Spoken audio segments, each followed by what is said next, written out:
Welcome back. On today's episode of Spooky People, we will be talking about one of the most popular and horrific killers of the 20th century, Jeffrey Dahmer. Always remember to turn on that notification button for more spooky stories.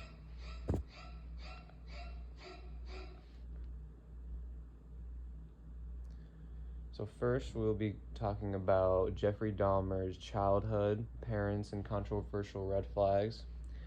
But before that, our channel would not be the same if we didn't talk about our own Serial Killer Go. Serial Killer Go is an app you can download for free right now. Walk around and collect your favorite serial killers from around the world.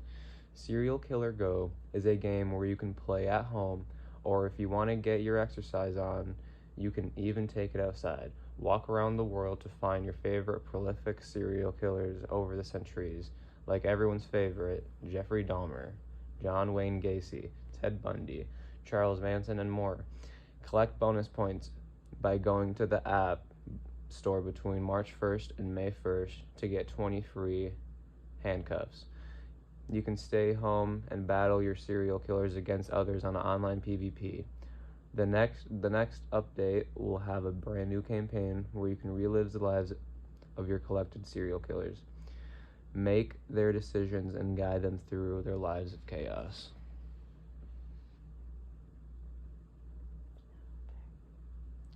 So now back to the introduction. We will now be getting ready with our story. Jeffrey Dahmer was born May 21st, 1960, Milwaukee, Wisconsin. He was raised by his father Lionel and mother Joyce Dahmer. Now, if you know about Dahmer already, you may assume that he had some of the worst parents in the world or something for a person to turn out like that, but that is not all the way true. He still had a very difficult childhood. His mother struggled with drug addiction, depression, and even attempted suicide. She had also admitted to doing 26 different types of medication whilst having Jeff, which may have contributed to the way he turned out. Jeff's parents' relationship with him was pretty distant, and the ways Jeffrey and his father and son moments may not have been that pleasant. His mother and father divorced when he was a teenager.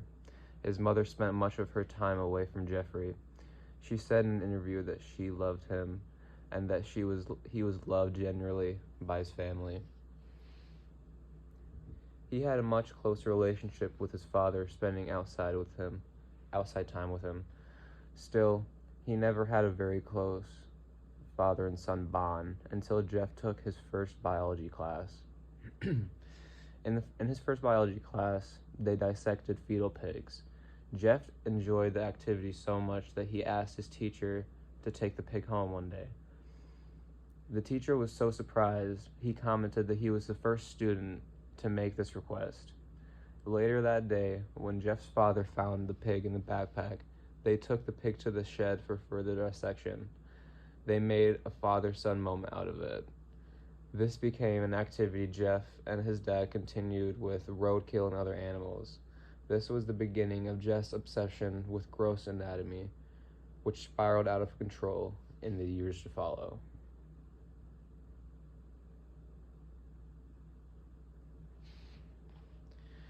So for how Jeff killed, how he was caught, and then the jail life which preceded that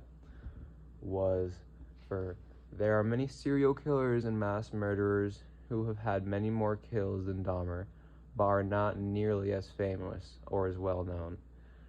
This is because of the different strategies, ways, reasons, experiments, questions, and mind-blowing facts about his case that make it so interesting and unique.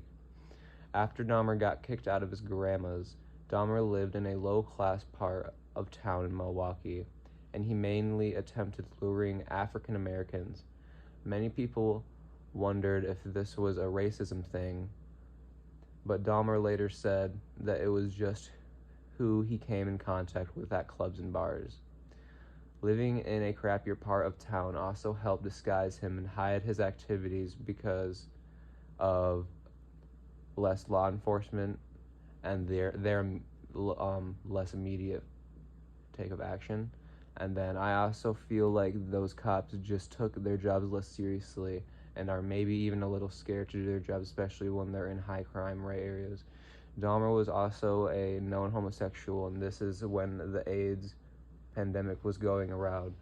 So law enforcement didn't even want to come into Dahmer's apartment.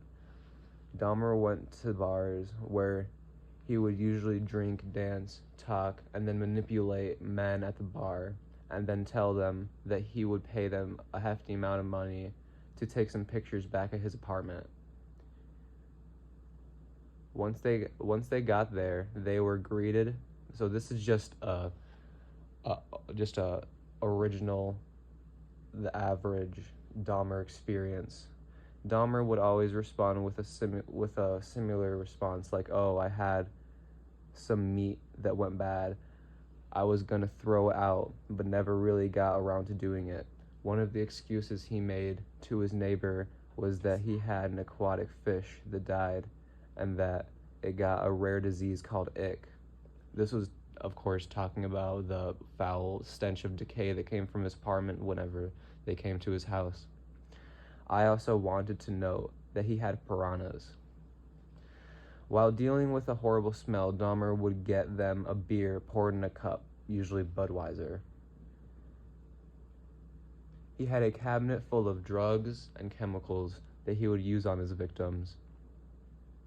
He would put a large amount into the beers, enough to tranquilize them, and then have them drink it, or where they either watch TV, being The Exorcist, or the person he would have over would slowly be creeped out. If they had the pleasure of seeing inside his room, they would also be greeted with a gigantic blue tank. This tank turned out to be a vat of acid where Dahmer would dissolve his victims in. Dahmer was known for putting the bones into the oven to dry them out after he took them out of the vat, and then he crushed them up with a hammer and then spread the dust around his house to keep his victims with him. Dahmer even tried to make, this is definitely the most interesting thing he's ever done, when he tried to make a zombie person by pouring acid into their skulls, which of course failed. Dahmer would wait until his victims were unconscious, where he would perform unspeakable acts, but at least he did them the courtesy of killing them before he performed his experiments. Now that was the typical encounter as a victim. The police ended up finding 11 bodies in his apartment the night he was arrested. Dahmer was very loud and even had power drills he used on his victims' bodies. They almost caught him a couple times due to the rotting smell coming from his apartment vent that seeped through to the neighbors' rooms. Glenda Cleveland was the poor woman who was cursed to this day by the terrible sounds, smells, and thoughts of what this man did. Glenda called the cops a few times on Dahmer, and when the police arrived, it was always the same story, and he always made sure to bring up that he was gay to further repel the cops away from his apartment. The most interesting of the times was when the cops entered his room and didn't seem to notice that one of Dahmer's victims was tied up laying right next to his own bed. He really played all of them as if they're unintelligent fools on multiple occasions, and not only to the cops.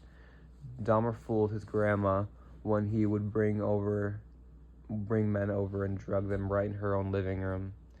This ultimately ended the nightmares of Dahmer's cruel, horrifying brigade was a man named Tracy Edwards. On July 22nd, 1991, Dahmer met his much-needed and ultimate demise.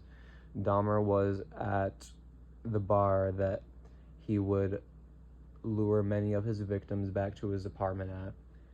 He ends up telling him that he will pay Tracy to go back to his apartment and take pictures.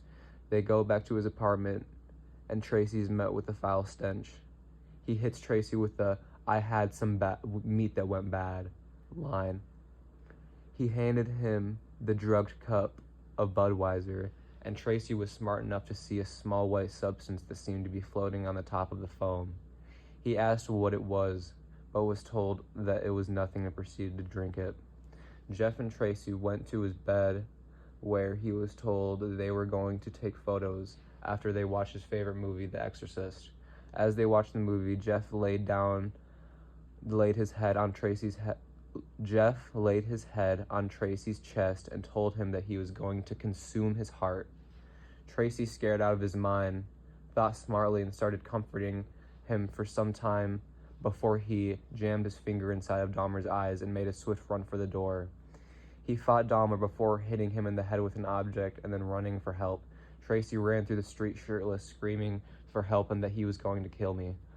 Later that night, the police came to his house to find pictures of a body without a head. This picture was the ultimate reasons why he got detained, but that was just one of the pictures of the countless pictures of bodies, weapons, tools, and other pieces of evidence that set the scene for one of the most horrific murder scenes in history. Dahmer was charged with 15 counts of murder, some being younger than 18. Dahmer received 936 years in prison, which is close to 15 life sentences. Dahmer also requested for the electric chair, but was denied. While in prison, Dahmer ended up turning to God and even got baptized. It seemed like Dahmer was almost making a decent life for himself in jail until November 28, 1994. An inmate named Christopher Scarver took it upon himself after reading Dahmer's illegally reading Dahmer's report file. He decided to beat Dahmer to death, even calling himself God's vessel, and that he felt like he had to do it. Scarver remains in prison and is serving multiple life sentences, and even has a published poetry book. Facts, notes, overview, and extra information. So just know whatever bad thing you did that you're upset about, it's not nearly as bad as even one of the things that Dahmer did. Dahmer will go down in history as being one of the most prolific, consistent, brutal, clever, sly, horrifying serial killers ever. There are a couple facts that I would like to include. Dahmer had an IQ of 145, which considered him above genius level. That's also 15 less than Einstein. I also think that if given the right circumstances, Dahmer could have continued his killing for years and years to come. It is also said that what got him caught was his own guilt and laziness. Maybe Dahmer almost wanted to be caught because that was the only way he could stop his evil obsession. It is also to be noted that Dahmer remained pretty calm while Scarver told him that he was about to beat him to death, with Dahmer's last words being, "I don't care if I live or die, go ahead and kill me." I feel like it's almost bad for me to say, but I know that there are people who kind of feel bad for Dahmer. Now, I don't feel bad for him, I just feel bad that he had to be who he was. Now, it is very controversial that he could have just made better decisions, and if he had better self-discipline, then he could have turned his ways around, but I disagree.